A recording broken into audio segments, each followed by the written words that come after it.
ধর্মের নামে বেহেশতের টিকিটের নামে আমাদেরকে বিভ্রান্তি করার চেষ্টা করছে। আপনারা যারা খেলার জন্য অপেক্ষা করছেন, আমরাও চাই তাড়াতাড়ি খেলা শুরু হোক, কিন্তু খেলা হবে মানে কিছু মানুষ তো পালিয়ে গেছে, তারা না আসলে খেলা শুরু হবে। তো সেটার জন্য নিশ্চয়ই আপনারা আমাদেরকে দায়ী করবেন না, তাদেরকে তো দায়ী করা উচিত। আমরা অপেক্ষায় আছি তাদের জন্য। তারা বলেছেন খেলা হবে বলে বিভিন্ন লম্বা কথা বলেছেন, কিন্তু তারা কিছু খেলা দেখিয়েছে, সেটা হচ্ছে মানুষের বুকের তাজা রক্ত নেওয়ার খেলা। তারা দেখিয়েছেন এই দেশে গুম, সন্ত্রাস, হত্যার খেলা। আমরা সেই খেলা আর দেখতে চাই না। আমরা দেখতে চাই আমাদের তরুণরা ফুটবল খেলবে, আমাদের তরুণরা ক্রিকেট খেলবে, আমাদের তরুণরা ব্যাডমিন্টন খেলবে, তাদের শরীর চর্চা, মনস্তাত্ত্বিক চর্চা বাড়বে, সাংস্কৃতিক অঙ্গনে তাদের প্রাধান্য পাবে। আমরা এই খেলা দেখতে চাই। আপনারা কোন খেলা দেখতে চান? আগের খেলা না নতুন খেলা? আমিও নতুন খেলা দেখতে চাই।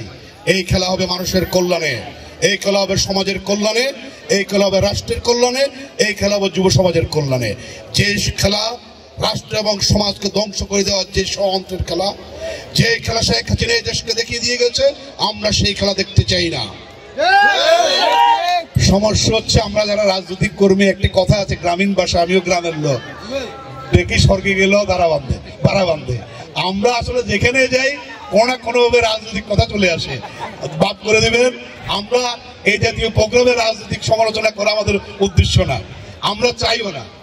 কিন্তু বাংলাদেশে একটি বিশেষ পরিবার, একটি বিশেষ রাজনৈতিক গোষ্ঠী, যারা ক্লাব থেকে শুরু করে বায়তুল মুকাররম পর্যন্ত কোন জায়গাকে তারা ছেড়ে দিয়ে যায়নি।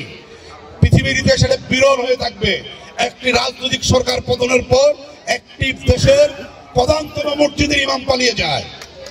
এইটা পৃথিবীতে নজির হয়ে থাকবে। আমরা চাই না এরকম ভবিষ্যৎ যেমন এরকম আমাদের আর না হয়। যেন মসজিদের ইমাম, স্কুলের পিয়ন থেকে মসজিদের ইমাম যেরকম সর্বত্র পালিয়ে গেছে, আমরা এরকম সরকার আর বাংলাদেশে দেখতে চাই না।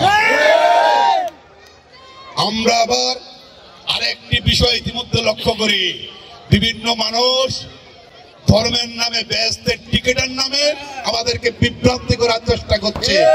আমাদেরকে ওই সকল বিভ্রান্তিকর মানুষদের থেকেও দূরে থাকতে হবে।